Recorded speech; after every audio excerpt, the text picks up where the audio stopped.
ბიზნესისთვის მოთხოვნის სიმცირის პრობლემა გამძაფრდა. BAG ინდექსის მიხედვით 2026 წლის მეორე კვარტალში ბიზნეს საქმიანობისთვის ყველაზე მნიშვნელოვანი ხელისშემშლელი ფაქტორებია სპეციალისტების ნაკლებობა, სამართლებრივი და ადმინისტრაციული ბარიერები, სამუშაო ძალის ნაკლებობა და მოთხოვნის სიმცირე. კვლევა ამბობს, რომ მოთხოვნის სიმცირე განსაკუთრებით ხელისშემშლელი ფაქტორს მომსახურების სექტორისთვის წარმოადგენს. BAG ინდექსი საქართველოს ბიზნეს ასოციაციის PMC კვლევითი ცენტრის და IFO ეკონომიკური კვლევების ინსტიტუტის ერთობლივი პროდუქტია. ინდექსი მოიცავს ასოციაციის წევრებისა და მათ ჯგუფში შემავალი კომპანიების მმართველი მენეჯერების შეფასებებს ბიზნეს კლიმატის, დასაქმების ბარომეტრის და საინვესტიციო გარემოს შესახებ. ინდექსი 4 ძირითად სექტორს მოიცავს: ვაჭრობა, მომსახურება, მრეწველობა და მშენებლობა. რა გამოწვევებია აქტუალური ბიზნესისთვის და რა პრობლემას ქმნის შემცირებული მოთხოვნა კერძო სექტორისთვის? ეკა გაზდელიანი შემოგვიერთდება დეტალებით. ეკა მოგესალმები და გისმენთ. მოგესალმები. ნუცა მოთხოვნის სიმცირე ბაზარზე მომხმარებელთა ინტერესისა და მყიდველობითი უნარის დაცემა, რაც პროდუქციონ მომსახურებაზე შეზღუდვების შემცირებას იწვევს.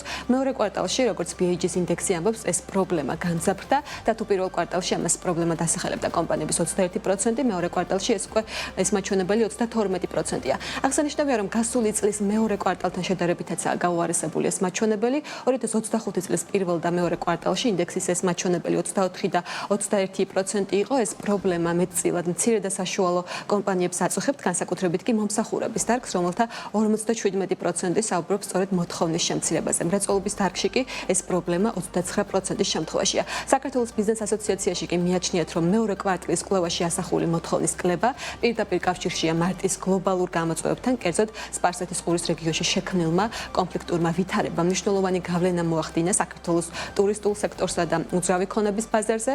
ასოციაციის აღმასრულებელი დირექტორი ფიქრობს, რომ მოთხოვნის შემცირება დროებითი ეფექტია და მომდევნო პერიოდში ვითარება გამოსწორდა. მეორე კვარტლის კვლევა დაემთხვა იმ პრობლემებს, რაც გლობალურად იყო. ეს იყო მარტი, ეს იყო გალფის ქვეყნები, სპარსეთის ყურე, გალფის ყურე და ამავდროულად და ეს კონფლიქტურმა პერიოდმა ძალიან მნიშვნელოვანი გავლენა მოახდინა როგორც ტურიზმის სექტორზე, ასევე უძრავი ქონების ბაზარზე. ამიტომაც აქ მცირედი ასე ვთქვათ, ნეგატიური ცვლილებები არის, მაგრამ საბოლოო ჯამში მე ვფიქრობ, რომ ეს არის დროებითი პრობლემა, გამომდინარე აი ამ გლობალური საკითხებისგან. დროებითი ეფექტი იყო, მარტის ეფექტი იყო, აპრილში რამდენადაც ვიცით, გაყიდვები გამოსწორდა და უბრალოდ ჩვენ მარტში ქონდა გამოკითხვა და ამან მოახდინა გავლენა.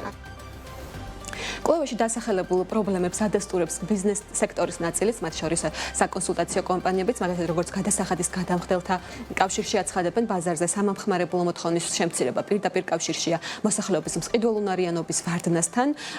გადასახადის გადამხდელთა კავშირის თავმჯდომარის თქმით, ფასები არაადეკვატურად იზრდება, მაშინ, როდესაც შემოსავლების ზრდა ამ ტემპს ვერ ეწევა. ამასთან მოთხოვნის კლება არადროებითი, არამედ პერმანენტული ხასიათისაა, რაც ქვეყანაში არსებული ეკონომიკური ფონითაა განპირობებული. ამ პროცესს გადასახადის გადამხდელთა კავშირის შეფასებით რამდენიმე ძირითადი ფაქტორი განაპირობებს, მათ შორის ფასების და შემოსავლების დისბალანსი, ხოლო მთავარი პრობლემა მაინც მყიდველუნარიანობის ვარდნაა.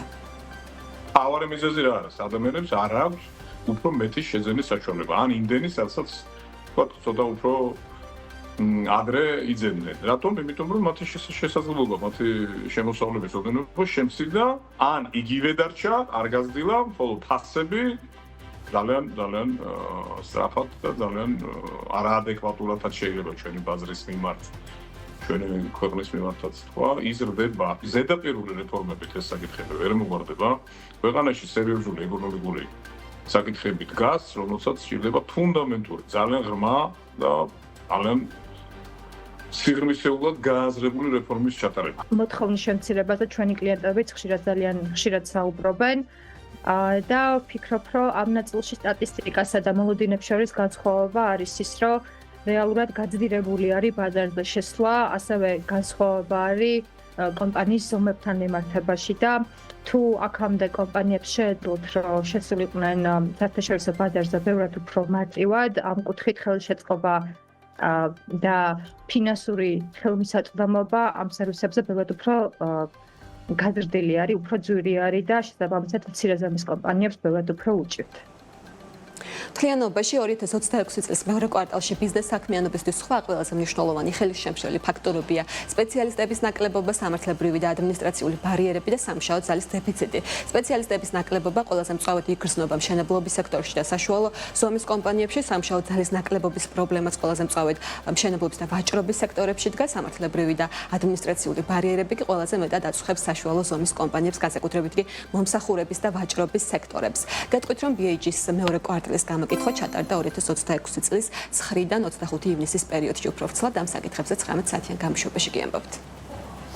მადლობა ეკა, ეს ეკა გაზდელიანი იყო.